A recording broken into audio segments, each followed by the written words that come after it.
Bank की बात को लेकर घर में आकर भी आज जूही थोड़ी परेशान दिख रही थी। 1 साल के पश्चात आदित्य से मुलाकात और उसकी बातें जूही को परेशान कर रही थी। आदित्य ने फिर कभी आमना-सामना हो जूही बिल्कुल नहीं चाहती थी, मगर समय न जाने क्या चाहता है, उसके आगे किसी की नहीं चलती। ब्रांच मैनेजर आकाश मल्होत्रा ने आकर जो बातें कही वो जूही को बिल्कुल अच्छी नहीं लगी। बार-बार वही बातें मन को परेशान कर रही है। जूही अपनी बेटी लेखा को लेकर बैठी थी। लेखा खेल रही थी और जूही का मन कहीं किसी गली में भटक रहा था। अगर बार-बार इस तरह आदित्य से मुलाकात हुई तो हर बार उसको अवॉइड करना मुश्किल हो जाएगा। मैं अपनी लाइफ के बारे में आदित्य को बिल्कुल भी कुछ नहीं बताना चाहती। दोबारा वो मेरी लाइफ में आकर खलबली मचा दे ये कतई मुझे मंजूर नहीं है। उससे बचने के लिए क्या किया जाए? क्या मैं मॉम से इस बारे में डिस्कस कर लूँगी तो शायद कोई रास्ता निकल आएगा। मन में चल रहे झंझावातों का असर उसके चेहरे पर भी उभर आया था। प्रतिभा चाय लेकर आई तो जूही के चेहरे के भाव को उसने पढ़ लिया। उसे समझ में आ गया कि जूही किसी बात को लेकर परेशान है। चाय पी ली जूही चाय पी ले जूही, थकान दूर हो जाएगी। और बैठे-बैठे क्या सोच रही है तू? परेशान सी लग रही है, मुझसे कोई बात मत छुपा। क्या हुआ ऑफिस में? जूही को परेशान देखती है तो प्रतिभा का मन आशंका से कांप उठता है। क्या बताऊं मॉम, जो नहीं चाहती थी वही हुआ। सुनकर प्रतिभा थोड़ी डर गई। क्या हुआ? फिर किसी ने कुछ कहा क्या? किसी परिचित से मुलाकात हो गई क्या? नहीं मॉम, जिसकी परछाई से भाग गई थी वही परछाई मेरा पीछा कर रही है। क्या आदित्य मिला था? हाँ मॉम, कॉर्पोरेट बैंक में उसकी कंपनी का अकाउंट है। बैंक का एक वैल्यूएबल कस्टमर है वो। ब्रांच मैनेजर से बहुत अच्छी दोस्ती है। पता नहीं क्या क्या कह दिया मेरे बारे में ब्रांच मैनेजर से। ब्रांच मैनेजर भी तो मेरे पीछे पागल है। अब इस ब्रांच मैनेजर के रहने का मन नहीं कर रहा। इतनी जल्दी ट्रांसफ़र भी नहीं ले सकती। किसी और ब्रांच में ट्रांसफ़र नहीं ले सकती क्या? इतनी जल्दी कैसे ट्रांसफ़र मिलेगा मम्मा? 6 महीने ही तो हुए हैं। 1 साल हो जाए तो रिक्वेस्ट करके देख सकते हैं। मुझे नहीं लगता ब्रांच मैनेजर मुझे जाने देगा। फिर क्या करोगी? दोबारा आदित्य हो गया तो उससे बातें मत करना और अपने डैड को कुछ भी मत बताना। वैसे ही उनकी तबीयत ठीक नहीं रहती, सुनकर और परेशान हो जाएंगे। अभी तो मैं कुछ भी नहीं कर सकती मॉम। आदित्य आएगा तो मुझे उसे कैसे भी करके अवॉइड करना होगा। कहने दो, जो भी कहता है कभी न कभी तो सच सामने आएगा। आने दो, सच सामने आएगा तो मुझे क्या? उसे ही लोग गलत समझेंगे। इसीलिए मुझे पूरी उम्मीद है कि अपने बारे में कुछ नहीं बताएगा। किसी दिन इंसल्ट कर दूंगी तो फिर दोबारा नहीं आएगा। तो एक काम कर, उर्वशी से मिल ले। उसके ऑफिस में जाकर सारी बातें उसे बता दे। उर्वशी सब संभाल लेगी। उर्वशी से जब डांट पड़ जाएगी तो ठिकाने आ जाएगी अक्ल। किसी के सुखी जीवन में मैं कोई दखल नहीं डालना चाहती मॉम। वो लोग अगर सुखी है तो रहने दो। मुझे किसी की ज़िंदगी से कोई मतलब नहीं है, लेकिन ये भी बर्दाश्त नहीं कर सकती कि रोज़-रोज़ आकर मुझसे बात करने की कोशिश करे। अब तक तो तूने हमेशा उसके लिए भला सोचा है, क्या मिला? बुराई ही मिली ना? फिर इतना भला सोचने की आवश्यकता नहीं है। ज़माना ऐसा नहीं है। खुद को सेफ रखना बहुत ज़रूरी है। मैं उनके जीवन में खलल पैदा करने की बात नहीं कर रही हूँ, अपनी सेफ्टी की बात कर रही हूँ। दोबारा अगर उसने आकर बात करने की कोशिश की तो मैं एक दिन जाऊँगी उर्वशी से मिलने और उसके ऑफिस में मुझे सारी बातें उसे बतानी ही पड़ेगी। कोई रास्ता नहीं है मेरे पास। 1 साल हो जाएगा तो मैं ट्रांसफ़र के लिए एप्लीकेशन दे दूँगी। तब तक हमने जो फ्लैट बुक किया है वसंत कुंज में, फ्लैट भी मिल जाएगा और मैं चांदनी चौक में ट्रांसफ़र ले लूँगी। हाँ, इस जगह से तो हमें जाना ही पड़ेगा। तुम्हारे डैड आजकल घर से निकलना ही नहीं चाहते। उनको लगता है घर से निकलते ही लोगों की नज़रें उनको घूरने लगती है। किसी न किसी से सामना हो ही जाता है। कुरे देते हैं पुराने जख्म। नई जगह पर कम से कम इतनी जान पहचान के लोग नहीं रहेंगे। हाँ मॉम, तब तक तो मुझे झेलना ही पड़ेगा आदित्य को। कोई ना कोई तरकीब तो निकालनी पड़ेगी। देखते हैं क्या किया जाए। तुम अधिक चिंता मत करना इस बात को लेकर, और पापा से गलती से भी कुछ मत बताना। जूही आजकल बैंक आकर थोड़ी सी सहमी सी रहती है। नजरें इधर उधर घूमती रहती है, ये देखने के लिए कहीं से आकर देवदूत जैसा आदित्य प्रकट न हो जाए। एक तो ब्रांच मैनेजर आकाश मल्होत्रा को झेलना पड़ता है, ऊपर से एक और मुसीबत खड़ी हो गई आदित्य के रूप में। बेचारी जूही करे तो क्या करे। कई बार जूही ने सोचा क्यों न अपने बारे में आकाश मल्होत्रा को सब कुछ बता दिया जाए ताकि उसका फ्लर्ट करना कम हो जाए, मगर आजकल तो बिल्कुल भी नहीं बता सकती क्योंकि आदित्य को भी सारी बातें पता चल जाएगी। मैं किसी भी कीमत पर आदित्य को अपने बारे में नहीं बताऊंगी। मन में एक अजीब सा तनाव द्वंद लेकर जूही के दिन बीतते जा रहे थे। वो अगर खुलकर सब कुछ बता देती तो आदित्य को सब कुछ पता चल जाएगा। चुप रहती तो मन ही मन घुटती रहती है, करे तो क्या करे। गुड मॉर्निंग मिस जूही, आप कुछ परेशान सी दिख रही है। पीछे से आकर ब्रांच मैनेजर आकाश मल्होत्रा ने जूही को चमका दिया। ब्रांच मैनेजर आकाश मल्होत्रा को देखकर जूही खड़ी हो गई और कहा, गुड मॉर्निंग सर।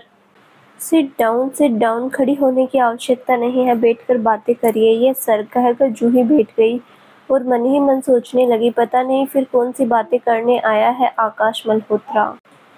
आप एक बार मेरे केबिन में आइए मिस जूही, कुछ काम समझाना। है सर, मैं आती हूँ। पता नहीं क्यों आज जूही का दिल धक धक कर रहा है। कौन सी बात फिर निकाल कर बैठ जाएगा आकाश मल्होत्रा, सोचकर भी उसे अच्छा नहीं लग रहा है।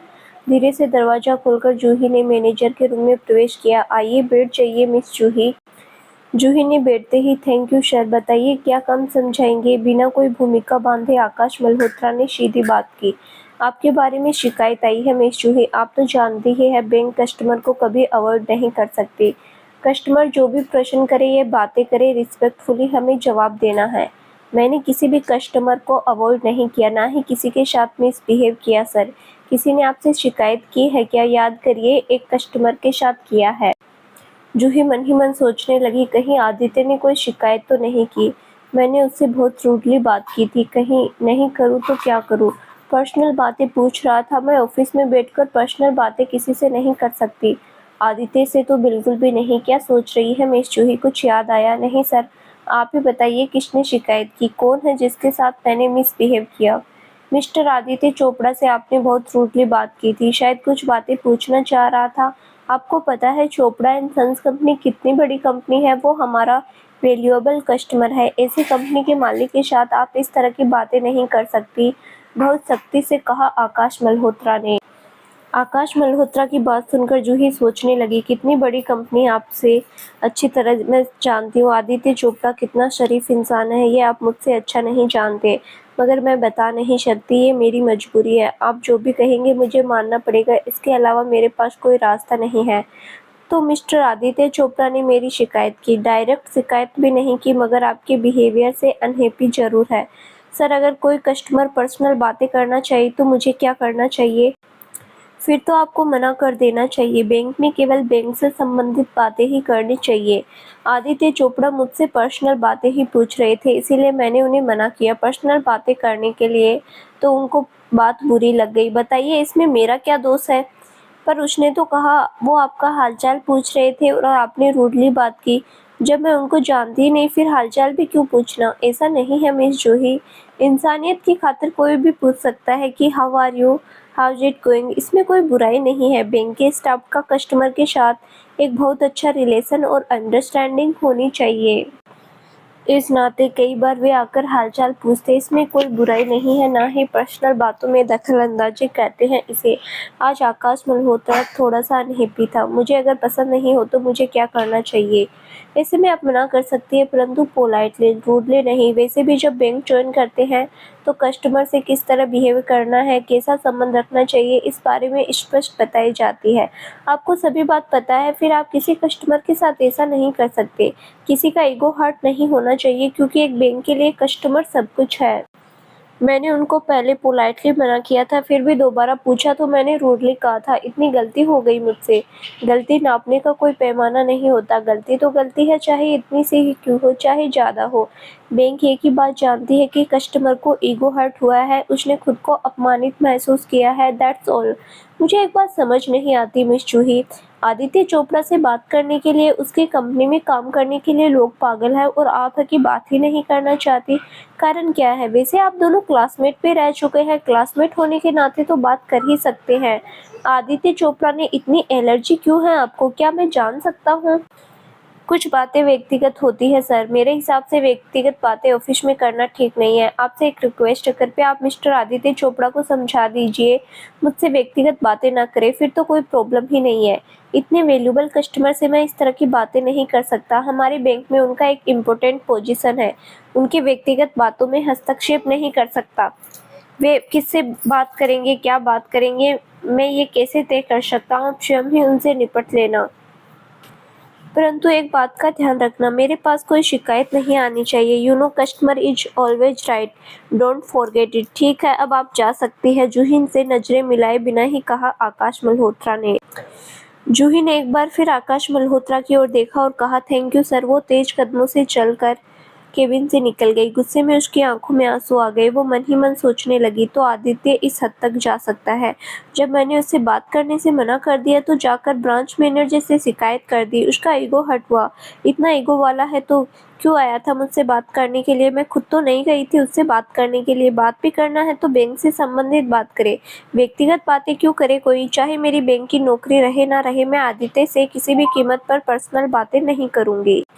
जूही आकाश मल्होत्रा के रूम से वापस आते आते यही सोच रही थी कि मुझे कोई रास्ता निकालना पड़ेगा इस आदित्य को सही करने के लिए। दोबारा अगर मुझसे व्यक्तिगत बातें करने की कोशिश की तो मुझसे उससे निपटना पड़ेगा। मैं उसे जरा भी ढील नहीं दे सकती। एक बार उसको मौका मिल गया तो धीरे धीरे मेरे व्यक्तिगत जीवन में घुसने की कोशिश करेगा। ये मैं कतई होने नहीं दे सकती। अपने व्यक्तिगत जीवन के बारे में उसे एक बात भी जानने नहीं दूंगी, खासकर लेखा के बारे में। उस इंसान को बिल्कुल भी हक नहीं है मेरे व्यक्तिगत जीवन में झांके और फिर से तूफान उठे। मुझे हर हाल में लेखा को इस धोखेबाज इंसान से बचा के रखना होगा। लेखा मेरी बेटी है, केवल मेरी बेटी। अपनी बेटी को हर मुसीबत से बचाने के लिए मुझे चाहे जितने जोखिम उठाने पड़े उठाऊंगी, परंतु हार नहीं मानूंगी। आदित्य से तो बिल्कुल भी नहीं। बेशर्मी की भी हद होती है। धोखेबाज इंसान, शर्म की कोई नामो निशान ही नहीं है। इतना कुछ करने के बाद फिर मुझसे मुलाकात करने और बात करने आ गया। चैन से जीने भी नहीं देता।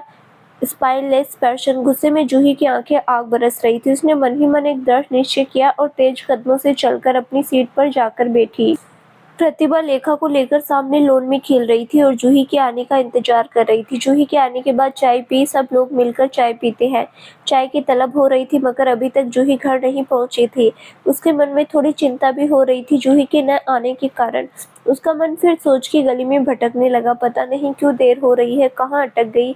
अब तक तो घर आ जाना चाहिए था। हो सकता है काम ज्यादा हो इसीलिए थोड़ी देर हुई, मगर मुझे एक बार फोन तो करना ही चाहिए था। प्रतिभा अपनी सोच की दुनिया में विचरण कर ही रही थी कि अचानक मोबाइल की घंटी बजी तो देखा जूही का फोन है। हेलो, बोलो बेटा, फोन क्यों नहीं किया? अभी अभी तो तुम घर पर ही हो, निकल रही हो ना? नहीं मोम, मैं किसी काम से एक जगह जा रही हूँ इसीलिए फोन किया। आने में देर हो सकती है, चिंता मत करना। घर में आकर सारी बातें आपको बताऊंगी। आप और डैड चाय पी लेना। लेखा क्या कर रही है? आपको तंग तो नहीं कर रही? ज्यादा तंग करे तो थोड़ी देर अंजलि को संभालने के लिए दे देना। आप दोनों चाय पी लेना। नहीं, तंग नहीं कर रही है, मेरे साथ खेल रही है। ठीक से जाना बेटा और ठीक से आना। हाँ मोम, आप चिंता मत करो। बड़े बड़े अक्षरों में नेम बोर्ड लगा था, Urvashi interior design and company. नाम से ही पता चल गया कि यही उर्वशी कपूर का ऑफिस है। दरबान से पूछने पर उर्वशी कहाँ बैठती है बता दिया उसने। जूही सीधा उर्वशी के रूम के सामने आकर रुकी। दरवाजा खुला हुआ था। उर्वशी अंदर ही बैठकर कुछ काम करने में व्यस्त थी। जूही को थोड़ी झिझक हो रही थी मगर आज मन में जो दृढ़ निश्चय लेकर निकली है उस निश्चय से उसे बहुत देर तक इंतजार नहीं करने दिया। बिना देर किए उसने दरवाजे पर नॉक किया और धीरे से पूछा, मे आई कम इन मैम? एक बहुत मीठी सी आवाज कानों में पड़ी तो उर्वशी ने नजरें उठाकर देखा। बहुत well standard and smart beautiful lady दरवाजे पर खड़ी मिली। पहली नजर में वो ठीक से पहचान नहीं पाई, फिर भी चेहरा कुछ जाना पहचाना सा लगा। बिना देर किए उसने कहा, यश कम इन। जूही धीरे धीरे जाकर उर्वशी के सामने जाकर खड़ी हो गई। उर्वशी दिमाग पर जोर डाल रही थी, इस लड़की को कहीं तो देखा है। उसे याद आया तो उसने आश्चर्यचकित होते हुए कहा, oh miss Juhi, sit down sit down. Thank you ma'am, बैठते ही जूही ने कहा। How are you miss Juhi? I am good thanks. How are you? I also good. बताइए कैसे आना हुआ? एक बहुत जरूरी बात करने आई हूँ। आपके पास थोड़ा सा समय होगा? क्यों, आप ऐसा क्यों पूछ रही है?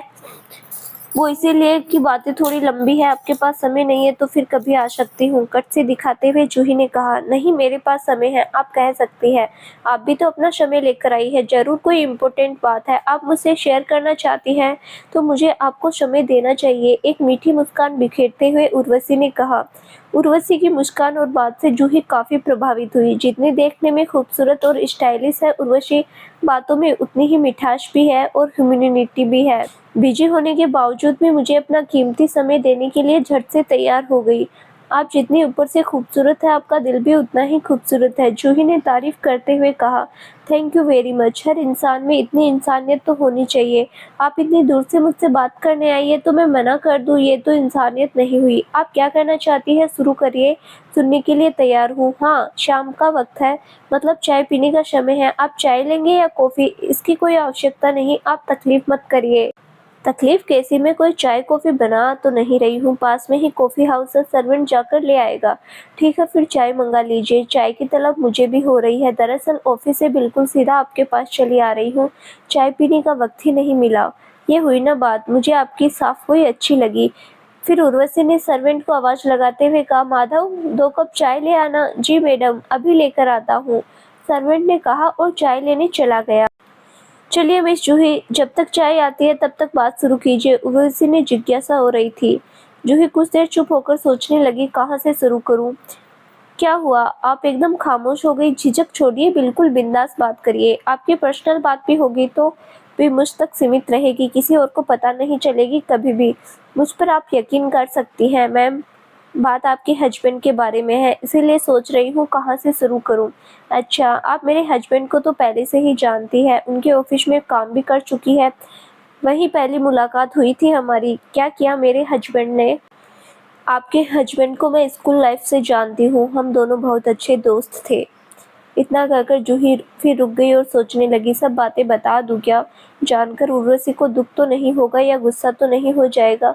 जो भी बात करने आई हूँ बतानी तो पड़ेगी ही। जूही को खामोश देखकर उर्वशी ने उत्सुकता दिखाते हुए कहा, आप फिर क्यों चुप हो गई? मैंने आपको जो बताना चाहती है बिंदास बताइए, कहिए क्या कहना चाहती है? उर्वशी ने दिलासा दिया तो फिर जूही ने अपनी लाइफ के बारे में बताना शुरू किया। दोस्ती आगे चलकर प्यार में बदल गई। हम दोनों ने ही एमबीए तक एक ही यूनिवर्सिटी से की है, लंदन से। वहीं से हम लिव इन में रहने लगे थे। इंडिया में भी आकर हम दोनों लिव इन में रहे। जूही की बातें सुनकर उर्वशी की आंखें आश्चर्य से बड़ी हो गई।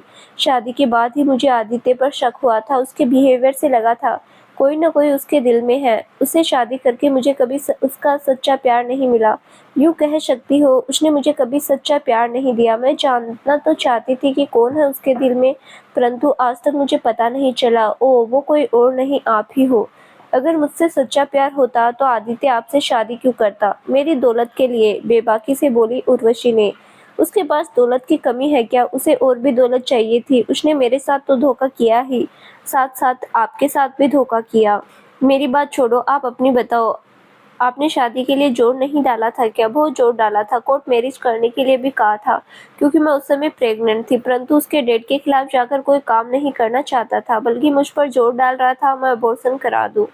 जूही की बात सुनकर फिर उर्वशी की आंखें फटी की फटी रह गई। उसकी जिज्ञासा और बढ़ गई। उसने पूछा, मुझे ये अंदाजा नहीं था कि बात इस हद तक आगे बढ़ चुकी थी। अच्छा, ये बात लिव इन रिलेशनशिप में रहते समय नहीं सोचा था क्या? एक लड़की की जिंदगी खराब करने की बात समझ में आई? अगर डैड के खिलाफ नहीं जा सकता था तो लिव इन रिलेशनशिप में रहने की आवश्यकता क्या थी? So sad. आपके बारे में जानकर मुझे बहुत दुख हुआ। फिर आपने क्या किया? अबॉर्शन करा लिया क्या? नहीं, मैं तो आदित्य को सच्चा प्यार करती थी, इसीलिए अबॉर्शन कैसे कराती? पहले प्यार की पहली निशानी। मुझ में भी जिद आ गई और मैंने ठान लिया, इस बच्चे को जन्म देकर अच्छी तरह परवरिश करूंगी और एक अच्छा इंसान बनाऊंगी। आपने जो भी सोचा वो बहुत हिम्मत का काम है, सचमुच आप बहुत हिम्मत वाली हो। अच्छा, आपका बेटा है या बेटी है? बेटी है, बहुत प्यारी सी है, 2 साल की हो गई। मेरा भी एक बेटा है, 1 साल का। आप तो बहुत किस्मत वाली है, आदित्य जैसे हस्बैंड मिले हैं, शहर में बहुत मशहूर है, इज्जतदार है। इज्जतदार माय फुट स्पाइनलेस पर्सन। गुस्से में उर्वशी का चेहरा तमतमा गया। क्या हुआ मैम? मैंने कुछ गलत कह दिया क्या? अब गुस्सा हो गई? तुम पर गुस्सा नहीं कर रही, गुस्सा तो मुझे उस चीटर के ऊपर आ रहा है। उसने तुम्हें भी चीट किया और मुझे भी चीट किया। He is the cheater. Urvashi की बात सुनकर जूही बिना पूछे रह ना सकी, इसीलिए पूछा, आपके साथ उसने क्या किया? बताया ना, मेरी दौलत के कारण उसने मुझसे शादी की, परंतु कभी भी मुझे सच्चा प्यार नहीं किया। उसके प्यार में गर्माहट ही नहीं है। ऐसा लगता है जैसे मेरी दौलत के लिए शादी की और निभाने के लिए निभा रहा है। कोई अपनापन नहीं है, कोई खिंचाव नहीं है। मुझसे बात हुई थी, हम दोनों मिलकर बिजनेस चलाएंगे। उसने मेरे बिजनेस में कभी कोई मदद नहीं की। मैं अकेली ही सारा कुछ संभालती हूँ। इतनी खूबसूरत, इंटेलिजेंट, दौलतमंद वाइफ पाकर भी खुश नहीं है, फिर तो वो किसी भी तरह खुश नहीं हो सकता। मेरी छोड़ो, तुम क्या शिकायत लेकर आई हो वो बताओ। जिस कॉर्पोरेट बैंक में मैं जॉब करती हूँ, उस बैंक में चोपड़ा एंड सन्स कंपनी का अकाउंट है। आदित्य चोपड़ा कभी-कभी आते हैं। एक दिन अचानक मुझे उसने बैंक में देख लिया। मुझसे बातें करने की कोशिश की, हाय हेलो मैंने किया, परंतु मेरी व्यक्तिगत बातों में इंटरेस्ट लेने लगा। मैं नहीं चाहती कोई मेरी व्यक्तिगत बातें जाने। आज पहली बार मैंने आपको व्यक्तिगत बातें बताई, आप पर भरोसा किया इसीलिए। मैंने जब दो टूक जवाब दिया, मैं व्यक्तिगत बातें किसी से नहीं करना चाहती, प्लीज आप मुझसे व्यक्तिगत बातें न करें, तो उनको बहुत बुरी लग गई। उसने मेरे ब्रांच मैनेजर को शिकायत कर दी कि मैंने बहुत रूड बिहेव किया। आज ब्रांच मैनेजर ने बुलाकर बहुत भला बुरा कहा। मेरे आत्मसम्मान को ठेस लगी, इसीलिए मैंने तय किया कि आपसे आकर सारी बातें बताऊं ताकि आप अपने हस्बैंड को समझा सके। वरना मेरा कोई इरादा नहीं था मैं आपको दुख पहुंचाऊं। मुझे उम्मीद है आप मेरी बातें समझेंगी। दुख किस बात का? मैं शिवम मुझसे डिवोर्स लेने वाली हूँ। हम दोनों ने ये तय हुआ है कि बच्चे को जन्म देने के पश्चात 2 साल एक साथ रहेंगे। मेरे कहने का मतलब एक ही छत के नीचे रहेंगे, उसके बाद अलग हो जाएंगे। मैं अपने बच्चे के लिए वादा निभा रही हूँ। 1 साल तो हो ही गया, 1 साल के बाद मुझे डिवोर्स केस करना है। बच्चे के लिए मन दुखता है, परंतु क्या करूँ? जहाँ 2 लोगों के बीच में प्यार ही नहीं, कैसे एक छत के नीचे रहूँ बताओ? मैं आदित्य से कोई बात नहीं करती, ऑफिस से जाती हूँ, थोड़ा सा समय अपनी बेटी को देती हूँ, उसके बाद उसको लेकर सो जाती हूँ, सुबह फिर ऑफिस आ जाती हूँ। यही मेरी दिनचर्या है। फिर तो उस बैंक में काम करना ही मेरे लिए मुश्किल हो जाएगा। मैं नहीं चाहती आदित्य से किसी तरह की बात करूं। मैं अपने पर्सनल लाइफ के बारे में उसे कुछ बोलूं। अब आप ही बताइए मैं क्या करूं? बहुत मुश्किल में पड़कर आपके पास आई थी। आप एक काम क्यों नहीं करती? बैंक रिजाइन कर दीजिए। बड़ी मुश्किल से तो मुझे बैंक की नौकरी मिली थी। रिजाइन करूंगी तो कैसे बच्चे की परवरिश करूंगी? आप इतनी पढ़ी लिखी है, कहीं पर भी जॉब मिल जाएगी। बहुत कोशिश की थी, कहीं नहीं मिली, तब बैंक में मिली थी। आप मेरी कंपनी ज्वाइन कर लीजिए। बैंक में जितनी सैलरी मिलती है उससे ज़्यादा सैलरी देंगे, मेरा वादा रहा। आप जैसे इंटेलिजेंट, एजुकेटेड, स्मार्ट कैंडिडेट चाहिए हमें। लंदन से एमबीए है तो बिजनेस का नॉलेज तो है। मुझे एक एग्जीक्यूटिव सेल्स मैनेजर की ज़रूरत है जो हमारी कंपनी के प्रोडक्ट की सेल्स को और अधिक बढ़ा सके। ये काम आप बहुत अच्छे से कर लेंगी, मुझे पता है। पता क्या, मुझे विश्वास है। उर्वशी की बात सुनकर खुशी के मारे जूही क्या कहेगी कुछ समझ नहीं आ रहा था। इतनी अच्छी अपॉर्चुनिटी हाथ से जाने देना नहीं चाहती थी, इसीलिए उसने बहुत ही उत्साह के साथ कहा, थैंक यू उर्वशी मैम। आपको कैसे थैंक्स करूं समझ में नहीं आ रहा। थैंक्स की आवश्यकता नहीं, आप मेरे लिए बहुत वैल्यूबल पर्सन है। उस आदित्य से डरना छोड़िए, बिंदास अपनी लाइफ का आनंद लीजिए। सुंदर सी बिटिया है, उसकी अच्छे से परवरिश करिए। आज से हम दोनों दोस्त हैं। तुम मुझे उर्वशी कहोगी, मैं तुम्हें जूही। 2 टूटे हुए दिल आज मिले, इसीलिए एक दूसरे का दर्द समझते हैं। तो कब ज्वाइन कर रही हो मेरी कंपनी? पहले बैंक रिजाइन कर दूं, उसके बाद आपसे फ़ोन पर बात कर लूँगी। आप बताइएगा, ज्वाइन कर लूँगी। फिर आप कहा ना हम दोनों दोस्त हैं। सॉरी, तुम दोनों ही अपनी बातों पर खिलखिला पड़ी। माहौल में जितना तनाव था सब दूर हो गया। उर्वशी के कमरे से निकलकर गाड़ी तक जाते-जाते जूही यही सोच रही थी, अच्छा ही हुआ उर्वशी से मिलने आना। अगर मिलने नहीं आती तो इतनी अच्छी जॉब नहीं मिलती, बैंक में रहकर परेशान होती रहती। कभी आदित्य से सामना करना पड़ता तो कभी आकाश मल्होत्रा से। दोनों ही एक ही थैली के चट्टे-बट्टे हैं। इन आदमियों पर तो कभी भरोसा ही नहीं करना चाहिए, पास भी फटकने नहीं देना चाहिए। जिंदगी में एक बार गलती कर चुकी हूँ, दोबारा इस गलती को नहीं दोहराऊंगी। अच्छा हुआ मेरी कंपनी की मालिक एक लेडी है, वो भी उर्वशी जैसी एक लेडी। बहुत मजा आएगा इस कंपनी में काम करने में। बिल्कुल तन मन लगाकर काम करूंगी। उर्वशी के बारे में सोचते सोचते जूही के कदमों को सकारात्मक ऊर्जा मिल गई। वो तेज कदमों से आगे बढ़ चली अपनी कार की ओर। जूही का रेजिग्नेशन लेटर देखकर ब्रांच मैनेजर आकाश मल्होत्रा एकदम आश्चर्यचकित हो गया। उसने सपने में भी नहीं सोचा था कि जूही बैंक रिजाइन करेगी, क्योंकि कुछ ही महीने पहले ही तो उसने बैंक ज्वाइन किया था। एक बार बैंक में नौकरी लग जाने के बाद कोई भी इतनी जल्दी नौकरी नहीं छोड़ता। लोग बैंक की नौकरी पसंद करते हैं। बहुत देर तक तो वो हाथ में लेटर लेकर कारण सोचता रहा। तो जूही समझ गई कि आदित्य चोपड़ा ने मुझसे कोई शिकायत नहीं की। उसने तो केवल इतना ही कहा था, मिस जूही इतनी चिड़चिड़ी क्यों हो गई? पहले तो ऐसी नहीं थी। जब मैंने पूछा तो उसने कहा कि मैं उसे पहले से जानते हैं। मैंने भी अपने मन की भड़ास निकाली मिस जूही पर। मैंने शायद ठीक नहीं किया। उसके आत्मसम्मान को ठेस पहुंची होगी। अब उसे कैसे मनाऊं? मैं आई कम इन सर। जूही ने अंदर आने की अनुमति मांगी। जूही की आवाज़ सुनकर आकाश मल्होत्रा जैसे नींद से जागा। यस यस कम इन, थोड़ा सा गंभीर होकर कहा आकाश मल्होत्रा ने। जूही अंदर जाकर उनके सामने खड़ी हो गई तो आकाश मल्होत्रा ने बैठने के लिए कहा। Thank you sir. बैठते ही जूही ने कहा, मिस जूही आप बैंक रिजाइन कर रही है, पर क्यों? आकाश मल्होत्रा के चेहरे पर तनाव दिख रहा था। सर मुझे इससे अच्छी जॉब मिल गई है। बैंक की जॉब को तो लोग बहुत अच्छी मानते हैं। आप बैंक छोड़ रही है, कोई और कारण होगा? प्लीज आप खुलकर बताएंगे। नहीं सर, कोई कारण नहीं है। मैंने कई कंपनियों में अप्लाई किया था तो मुझे अच्छी जॉब मिल गई। जूही ने थोड़ा सा झूठ बोला। कौन सी कंपनी में जॉब मिल गई? Urvashi interior design ad company में। ये कंपनी तो आदित्य चोपड़ा की वाइफ उर्वशी चोपड़ा की कंपनी है। यस सर, आपने सही कहा। कौन सा पोस्ट मिला है आपको? एग्जीक्यूटिव सेल्स मैनेजर, छोटा सा जवाब दिया जूही ने। बैंक से ज़्यादा सैलरी दे रही है क्या कंपनी? कहा तो है बैंक से ज़्यादा सैलरी देगी, और मुझे जॉब इसीलिए पसंद है क्योंकि उसकी मालिक भी एक लेडी है। तो आप जेंट्स के साथ काम करने में घबराती है? मेरे हिसाब से आपको ऐसे तो नहीं है, क्योंकि आपने लंदन से एमबीए किया है। क्या आपने मेरी बातों को बहुत सीरियसली ले लिया है? नहीं, ऐसी कोई बात नहीं है। मैंने अप्लाई किया था, कंपनी में बुला लिया, इसीलिए मैं जा रही हूँ। वैसे भी थोड़ा बहुत मैं उर्वशी मैम को जानती हूँ, बहुत अच्छी लेडी है। तो आपने बिल्कुल डिसाइड कर लिया, जाना ही है? मैंने बहुत सोच समझ कर डिसाइड किया है सर। अपने निर्णय पर अटल हूँ। कल जाकर मुझे कंपनी ज्वाइन करना है। सीधा सपाट सा जवाब दिया जूही ने। जूही की बात सुनकर आकाश मल्होत्रा सोच में पड़ गया। तो क्या जूही ने मेरी बातों को दिल से लगा लिया? मैंने तो केवल उसे समझाया था क्योंकि आदित्य चोपड़ा हमारा वैल्यूबल कस्टमर है। शायद स्वाभिमान को बात लग गई होगी। मुझे भी थोड़ा सॉफ्टली करना चाहिए था। शायद मैं थोड़ा रूड हो गया था। अब तो मेरे हाथों से निकल जाएगी जूही, फिर कभी उससे शायद मिल नहीं पाऊंगा। इतने महीने से मैं क्या उसने मेरी आंखों में अपने लिए प्यार नहीं देखा? मैं उसे चाहता हूँ, उसे समझ नहीं आया, या फिर इसी कारण से बैंक छोड़ रही है? जूही ने देखा आकाश मल्होत्रा कुछ सोच रहा। वो चुपचाप बैठी थी और सोच रही थी। यहाँ पर बैठने का कोई मतलब भी नहीं है। मुझे अब जाना चाहिए। सर अब मैं जाऊँ क्या? तो आप बिल्कुल अपने निर्णय पर अटल है। अगर आपको प्रमोशन दिया जाए तो आप अपना इरादा नहीं बदलेंगी? आकाश मल्होत्रा किसी भी कीमत पर जूही को रोकना चाहता था। नहीं सर, मैंने उर्वशी मैम से प्रॉमिस किया है। मुझे अपनी बात तो रखनी ही पड़ेगी। वैसे भी मुझे प्रमोशन की लालच नहीं है।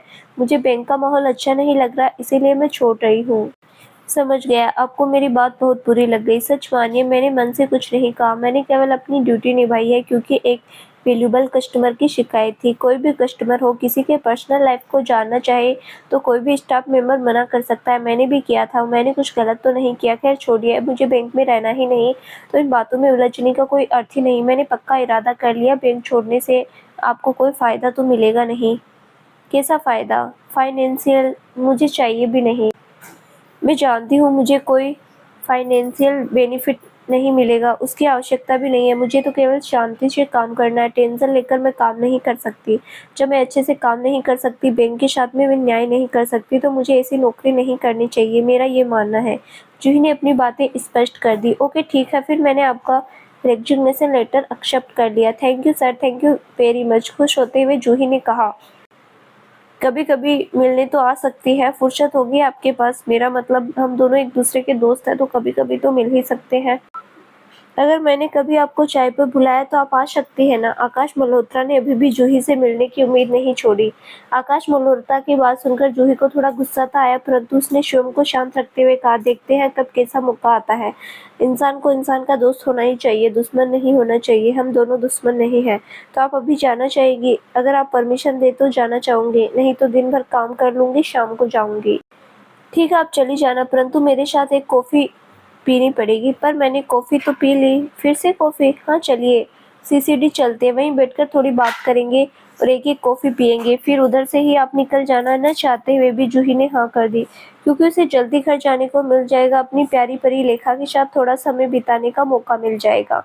मोम से भी सारी बातें हो जाएगी। यही सोचकर उसने न चाहते हुए भी हाँ कर दिया।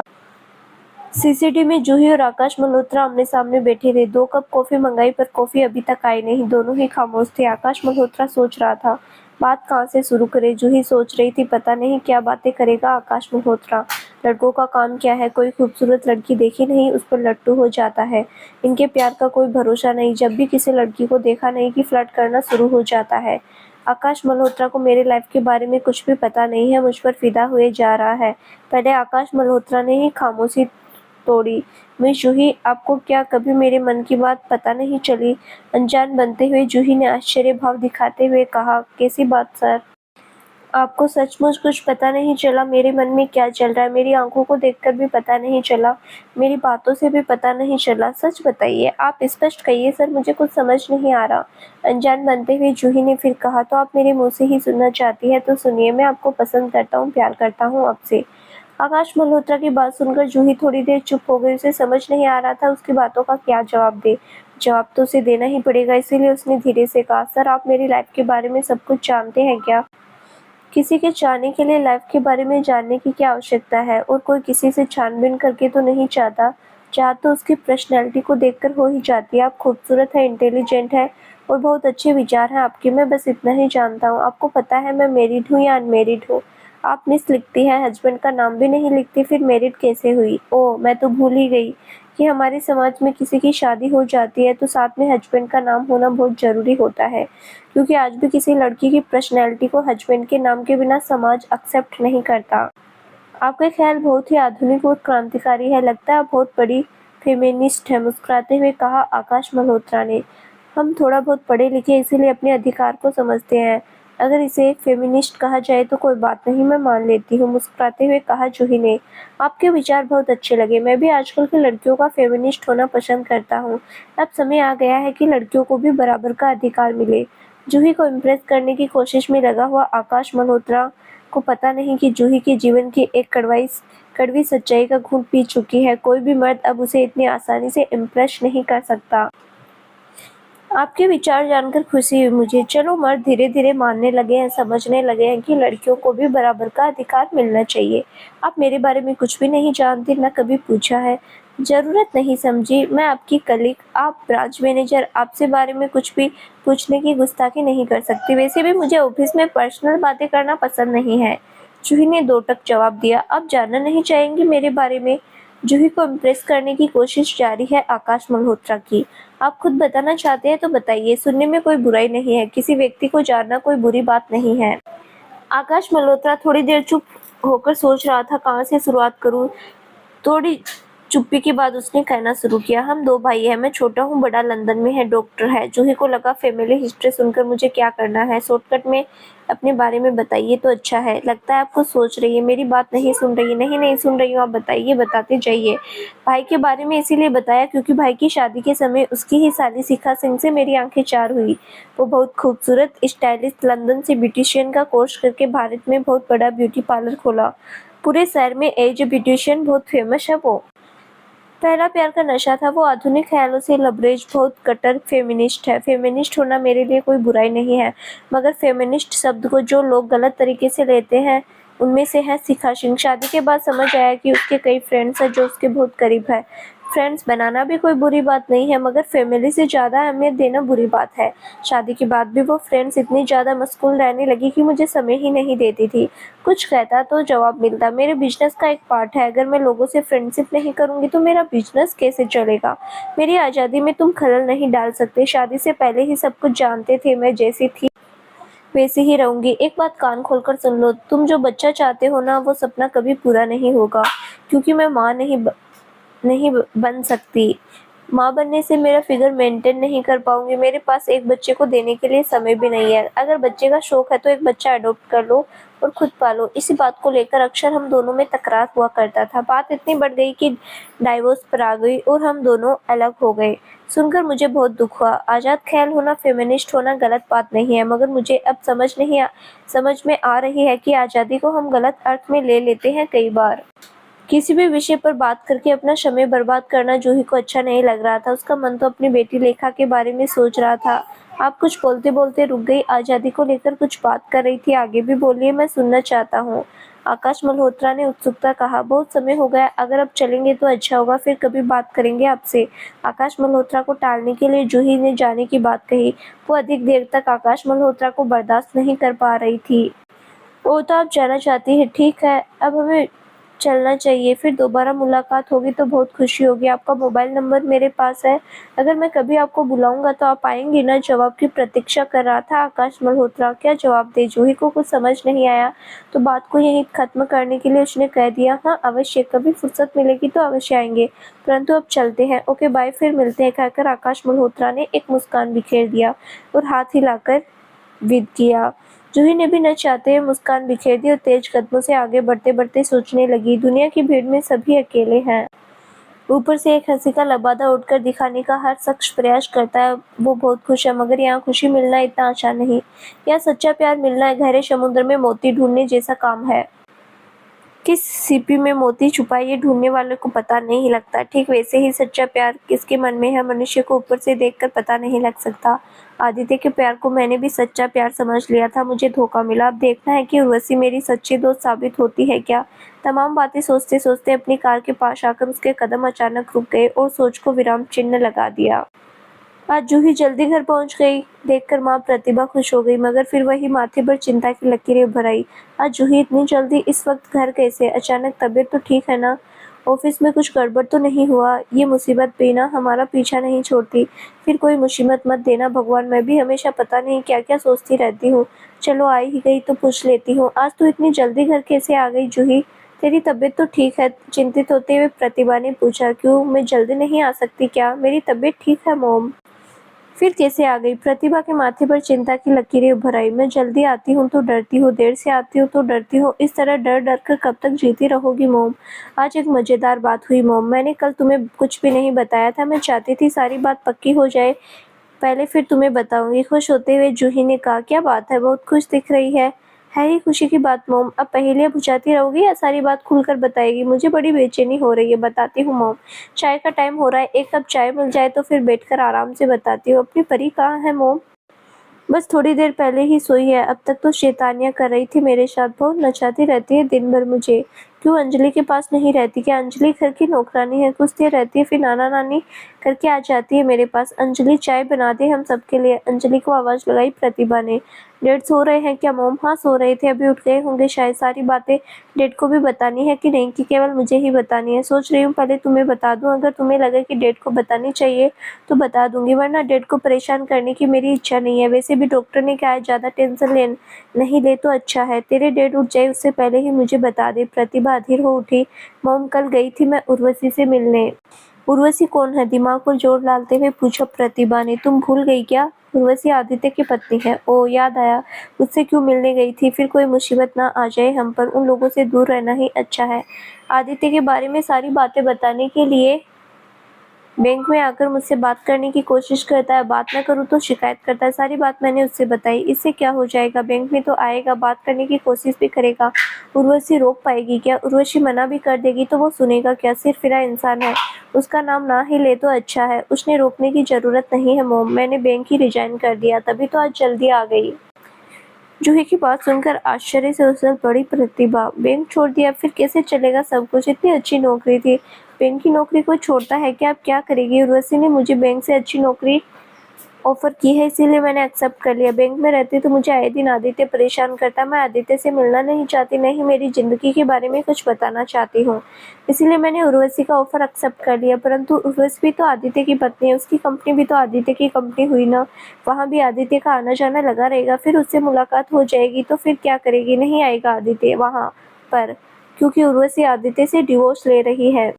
दोनों में अब कोई रिश्ता नहीं है। उर्वशी का एक बेटा 1 साल का, जब वो 2 साल का हो जाएगा तो उर्वशी डिवोर्स लेगी। अभी आदित्य के घर में है, परंतु दोनों में कोई संबंध नहीं है, अर्थात दोनों अलग अलग कमरे में रहते हैं। उर्वशी केवल अपने बेटे के लिए रहती है, क्योंकि उसने आदित्य को प्रॉमिस किया था, इसीलिए दौलत के लिए शादी की थी, उसका साथ भी नहीं निभा पाया। इन अमीर लोगों का रवैया तो मुझे कुछ समझ ही नहीं आता। 2 लड़कियों की जिंदगी खराब हो गई, खुद की भी जिंदगी मझधार में है। ऐसा करके उनको क्या सुकून मिलता है? दौलत किसी को सुकून नहीं दे सकती। कब इनको ये बात समझ में आएगी? अपनी जिंदगी के साथ साथ 2 बच्चों की जिंदगी से खिलवाड़, ये क्या इंसानियत का लक्षण है? दौलत पाने के बाद पता नहीं ये लोग कौन सा सुकून ढूंढते हैं। गलत रास्ता अख्तियार करने से दौलत कमा लेते, फिर शांति खो बैठते और जीवन भर शांति तलाशते रहते हैं। प्रतिभा ने मन की भड़ास निकाल दी। आदित्य को जो करना है करे, मुझे क्या, मुझे तो एक अच्छी फ्रेंड मिल गई उर्वशी के रूप में। उसकी कंपनी में काम करने में मजा आएगा क्योंकि उसने मुझे कहा है वो मुझे आज़ादी देगी अपने काम करने के लिए। मुझे बस अपना काम अच्छे करके उसको दिखाना है। मुझे जो चाहिए था मुझे मिल गया। मुझे अपने ढंग से काम करने में मजा आता है। सिर के ऊपर हमेशा बॉस का प्रेशर हो तो काम ठीक से नहीं हो पाता, खुशी खुशी कहा जूही ने। देख संभल कर चलना जूही, पहले अच्छी तरह समझ ले उर्वशी कैसी है। मुझे तो इन अमीरों से बहुत डर लगता है। तेरी जिंदगी में फिर कोई उथल पुथल ना मचे, मैं नहीं चाहती। प्रतिभा ने चिंता जताई। चिंता मत करो मोम, उर्वशी अच्छी लेडी है, आजाद ख्याल की है मगर दिल की अच्छी है। वैसे भी उसकी पर्सनल लाइफ से मुझे क्या करना है। उसका बिजनेस सेंस बहुत स्ट्रॉन्ग है। उससे मुझे दोस्ती का हाथ पड़ा है, खुद ही तो मैंने पीछे हटना ठीक नहीं समझा। मैं सब संभाल लूंगी। बस इस आदित्य का भूत मेरे सिर पर नहीं होना चाहिए। तुम्हारी जूही ने दुनिया बहुत देखी है, अब उसे कोई भला फुसला नहीं सकता। उर्वशी को तूने अपने बारे में सब कुछ बता दिया क्या? बताना पड़ा मोम। उसने अगर आदित्य को सब कुछ बता दिया तो क्या करेगी? पता चला कि हमारे घर तक आ गया। उर्वशी उससे बात ही नहीं करती। उसने मुझसे प्रॉमिस किया नहीं बताएगी। कहा ना, दोनों में कोई संबंध नहीं है, केवल अपने बेटे के लिए रुकी है उसके घर में। और रहा सवाल आदित्य का, तो उसमें इतनी हिम्मत नहीं कि मेरे घर तक आ जाए। बिल्कुल होनी भी नहीं चाहिए हिम्मत। कब ज्वाइन कर रही है? कल से ज्वाइन कर रही हूँ मोम। बहुत गुदगुदी सी हो रही है, खुशी से उछलते हुए कहा जूही ने। ठीक है, तू खुश तो मैं भी खुश हूँ। अब बताओ मोम, अभी डैड को बताना चाहिए क्या? अभी डैड को कुछ मत बताना, ज्वाइन कर ले, जब सब कुछ सही हो जाएगा तब एक दिन बता देना डैड को। नई कंपनी में आज पहला दिन है जूही का। ऑफिस जाते समय मन में गुदगुदी सी हो रही है। कैसी होगी कंपनी, वहाँ के लोग कैसे होंगे, सबके साथ काम करने में बहुत मजा आएगा कि नहीं। उर्वशी मैम का साथ मिल जाए तो सब कुछ अच्छा ही अच्छा होगा। उम्मीद करती हूँ उनकी पर्सनैलिटी में कोई तो बात है जिसके कारण इतने सक्सेसफुल है। अकेली अपनी और डैड की कंपनी दोनों चला रही है। गजब की लेडी है। कह रही थी आजकल उसके डैड की तबीयत ठीक नहीं रहती, इसीलिए सारी जिम्मेदारी उस पर आ गई है। आधुनिक विचारों से लबरेज और जबरदस्त फेमिनिस्ट है, मगर फेमिनिज्म को गलत तरीके से नहीं लेती। अगर ऐसा होता तो माँ नहीं बनती और बेटे की इतनी अच्छी तरह परवरिश नहीं करती। 2 साल के लिए ही सही आदित्य से समझौता नहीं करती। पता नहीं क्यों इतनी अच्छी लेडीज से आदित्य नहीं निभा पाया। क्या आज भी उसके मन में मेरे लिए वही भावना है, इसीलिए उर्वशी को सच्चा प्यार नहीं दे पाया? अगर ऐसा है तो उसे शादी ही नहीं करनी चाहिए थी। शादी करके एक और लड़की की जिंदगी से खिलवाड़ किया उसने। मॉम डैड को भी अपने बच्चे के जज्बात को समझना चाहिए था। अपनी नाक ऊंची रखने के लिए, धन दौलत के लिए बच्चों की खुशी कुर्बान करना कहाँ तक उचित है? पर आदित्य को लेकर मैं क्यों इतना सोच रही हूँ? मुझे नहीं सोचना चाहिए। उसे जो करना है करे, मुझे अब उससे कोई मतलब नहीं। बैंक से भी मैंने छुटकारा पा लिया। अब आदित्य मुझसे कभी नहीं मिल पाएगा। मैं मिलना भी नहीं चाहती। फिलहाल तो मुझे उर्वशी की कंपनी के बारे में सोचना है। मुझे बहुत बड़ी जिम्मेदारी दी है उसने। मुझे सक्सेसफुली डील करके दिखाना पड़ेगा। सोचते सोचते जूही जाने कब उर्वशी के कमरे के सामने आ गई, पता ही नहीं चला। उर्वशी अपने कमरे में बैठकर जूही का इंतजार कर रही थी। उसे भी एंजाइटी फील हो रही थी। जूही अच्छे से काम संभाल तो लेगी, इंटेलिजेंट तो है, उम्मीद है सब कर लेगी अच्छे से। लंदन से एमबीए किया है, बिजनेस का नॉलेज है और पहले भी जॉब कर चुकी है। उसके एक्सपीरियंस का फायदा मेरी कंपनी को मिलना चाहिए। वो अगर मेरी कंपनी को प्रॉफिट दिला पाई तो उसका प्रमोशन पक्का। May I come in, ma'am? Yes, yes, come in. I am waiting for you, Juhi. Oh, thank you very much ma'am. एक मुस्कान बिखेर दी जूही ने। थोड़ी देर बैठ जाओ, तुम्हें काम समझा देते हैं। घर से आने में बहुत समय तो नहीं लगता? नहीं, बहुत ज़्यादा तो नहीं। रश आवर में 40 मिनट लगता है। फिर तो ठीक है, चिंता मत करो। अभी थोड़ी देर भी हो गई है, कोई बात नहीं, घर की बात है। मुझे तो बस तुम्हारा परफॉर्मेंस देखना है। आने जाने के लिए तुम आज़ाद हो। तुम्हारे सिर पर केवल मैं ही रहूँगी, कोई तुम्हें प्रेशर नहीं देगा। तुम काम अपने ढंग से करो। Thank you ma'am, I am very grateful. मुझे इतनी फ्लेक्सिबिलिटी देने के लिए। काम को लेकर शिकायत करने का मौका नहीं दूंगी, बस थोड़ा सा समय दीजिए मुझे। ऑफिस का डेकोरम मेंटेन करूंगी, इसीलिए मैम आप कह कर ही बात करूंगी। आफ्टर ऑल कंपनी आपकी है। You are my boss. Office के बाहर कभी मिलूंगी तो आप मेरी फ्रेंड है, मुस्कुराते हुए कहा जूही ने। I like your attitude and spirit. मुझे पूरा विश्वास है तुम शिकायत का मौका नहीं दोगे। इतना भरोसा जताने के लिए थैंक यू वशंगे। वंस अगेन मैं टेंशन फ्री हो गई, इसीलिए अच्छे से काम कर पाऊंगी। बिंदास रहो, काम करो, यहाँ पर कोई तुम्हें टच भी नहीं कर सकता। ये मेरा वादा है तुमसे। घर में मॉम डैड को बता दिया सब कुछ? हाँ, मॉम को पता है, डैड को अभी नहीं बताया। उनकी तबीयत खराब रहती है, इसलिए सब कुछ सेट हो जाने के बाद ही उनको बताऊंगी। मुझे विश्वास है उनको पता चलेगा तो खुश हो जाएंगे। एक मुस्कान बिखेर दी जूही ने। जिंदगी में इतना बुरा अनुभव होने के बाद भी तुम्हारे चेहरे पर यह मुस्कान बहुत अच्छी लग रही है। बहुत हिम्मत वाली हो तुमने सिंगल मॉम होने का जो हौसला दिखाया है वो काबिले तारीफ है। न जाने क्या क्या सहा होगा, समाज में कितने ताने दिए होंगे। सब कुछ सहने के बाद भी होठों पर यह मुस्कान देखकर तुमसे मुझे प्यार हो गया जूही।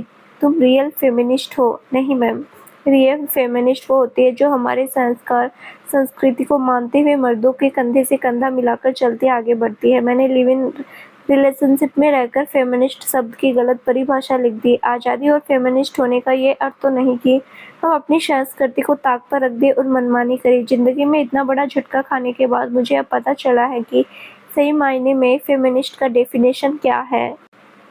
तुम्हारी बातों से मैं बहुत प्रभावित हूँ। क्या तुम दोबारा शादी करने के लिए नहीं सोच रही हो? नहीं, बिल्कुल भी नहीं।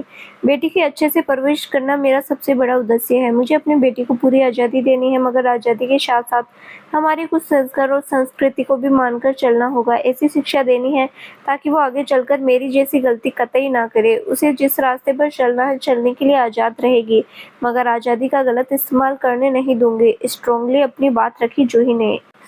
Good, very good. आज तुमसे मुझे कुछ सीख मिली है। आगे भी मिल बैठ कर बात करेंगे। तुमसे तुम्हारे विचार जानने की इच्छा है मुझे, क्योंकि मुझे अपनी ज़िंदगी में कुछ डिसीजन लेना है। तुमसे राय अवश्य लूंगी जूही, एज ए फ्रेंड। चलो अब तुम्हें अपना केबिन दिखा देते हैं, काम भी वहीं बैठकर समझा देंगे। खूबसूरत मुस्कान बिखेरकर उर्वशी ने कहा। ओके मैम, चलिए।